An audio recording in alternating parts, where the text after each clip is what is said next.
Hey pals, does anyone else have an overwhelming dislike for being perceived? Just for being seen, experienced? Me too. And it's exhausting. It's like a never-ending cycle of internal chatter and a feeling of doom and expecting the worst somehow. I've been thinking about it a lot this week because it's something that happens every day for me, and I'm sure that you relate. As a fellow sensitive, autistic, ADHD, HSP, any other acronym, being perceived basically means to be experienced, to be seen by someone else. And if you're like me, you're probably an animal lover and find it much more comfortable to be around animals because they don't have any sort of expectation or judgment. Unlike people, people are a little bit more complicated. People don't often say what they mean. They have various motives that we'll probably never know. And in reality, why should we? We are all our own center of our universes.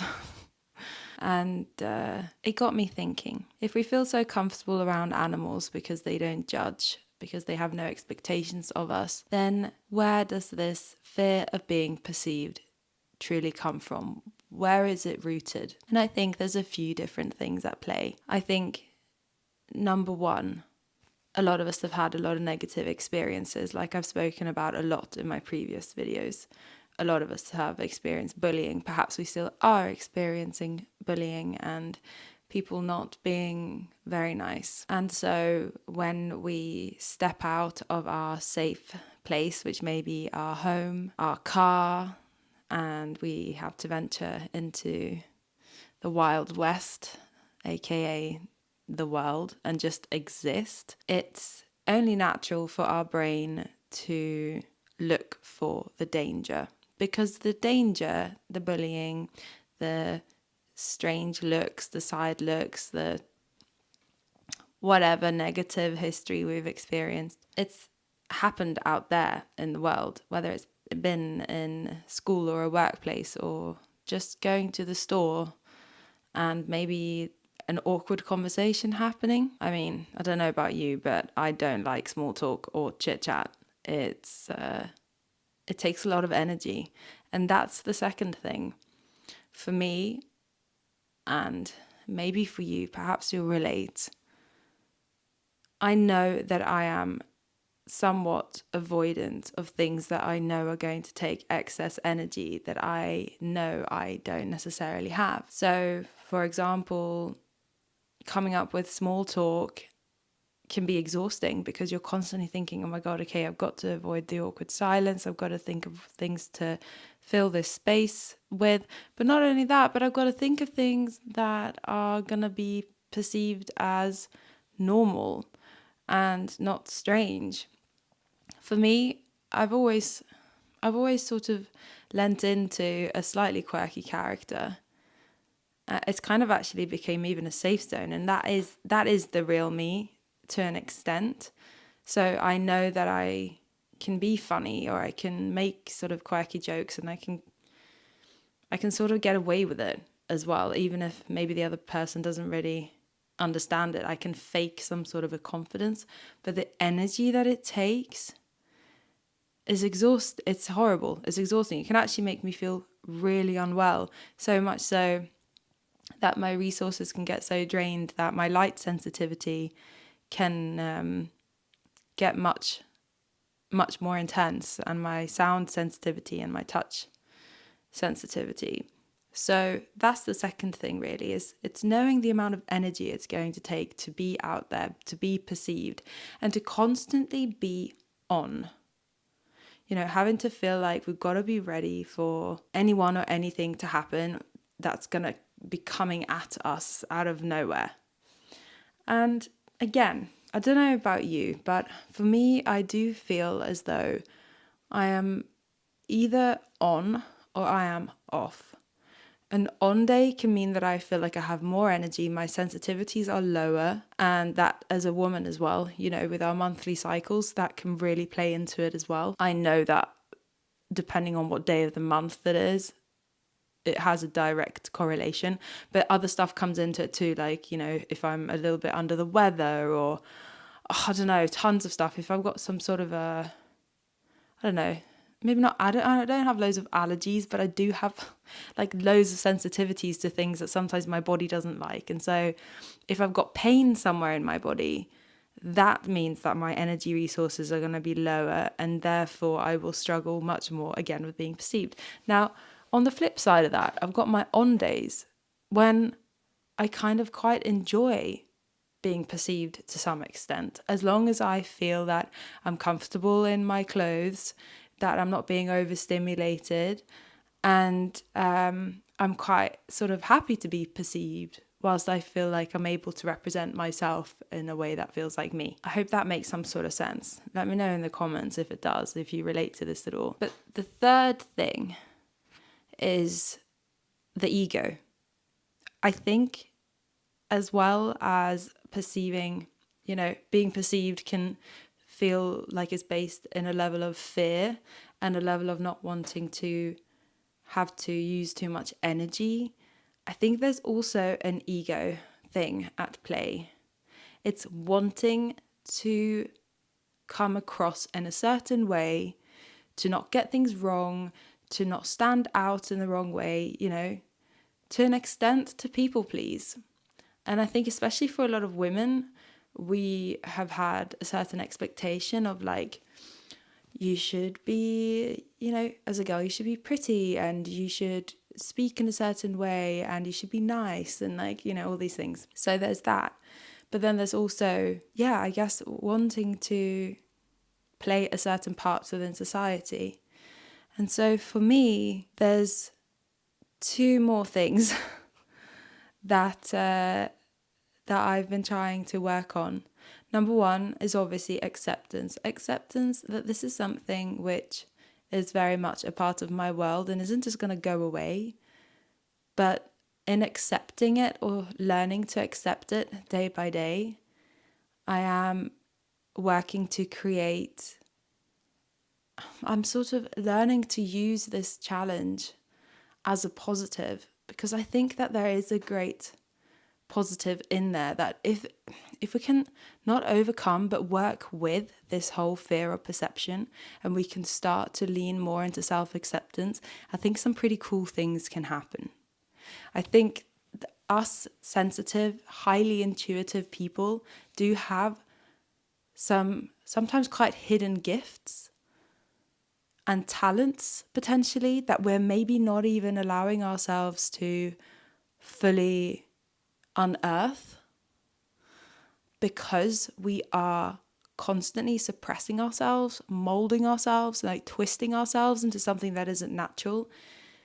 And if we can find a way to kind of sit with being a little bit uncomfortable and not twisting ourselves into something that doesn't feel real, that doesn't feel like us, I think interesting things will happen. And that is very much what I'm starting to find in my own life. It's okay, I can tell that I am sensitive to being perceived today. Number one, how can I lean into self-acceptance and to actually relax into it, accept that, okay, today is uncomfortable. How can I avoid, forcing myself into things that I don't have to do? But how can I also make today a little easier for the things that I do have to do? So say, whether there's whether you have to go to work or just go to the store and do some grocery shopping, how can I ensure that I have clothes that are going to be comfortable, that I have sunglasses if that helps? I mean, for me, I find sunglasses highly irritating on my face. They are so overstimulating. For those of you who can wear sunglasses, oh my gosh, I am jealous. It's the same with headphones. I can't always wear headphones, especially the over-the-ear ones. Sometimes it's really nice for blocking out the world, especially if I'm in a grocery store and it's loud, but more often than not actually makes me feel a little bit panicky, because I like to be aware of what's around me. So I think That one's a little bit Marmite in terms of it's love or hate, isn't it? And then on the flip side as well, so after making sure that I am able to be comfortable in myself on those really sensitive days, it is also starting to push myself a little bit to ask, okay, how much of this is an ego play in terms of wanting to show up in a perfect way? And how much of this is me not feeling good enough? And what else is really going on in there that I need to embrace to work on today? I know that for me, there's definitely ego involved in there of wanting to come across in a certain way, like I've spoken about in almost all my videos. You know, it's been ingrained for so long. It's like such a survival thing. But at the same time, like, why do I need to come across in a certain way? So I've changed a lot over the past 4 years in terms of how I present myself and, you know, how much time I put into my physical appearance and stuff like that.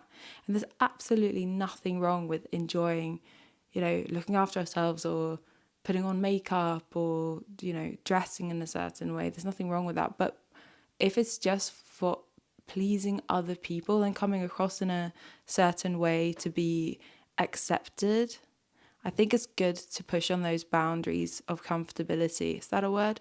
To push on those boundaries a little bit more than perhaps we have in the past, just to see, is there a way that we could break through into something new, into learning something new about ourselves, into feeling a little bit more comfortable about ourselves? Because that sort of true core confidence and self-love has such an amazing ripple effect on the rest of our lives.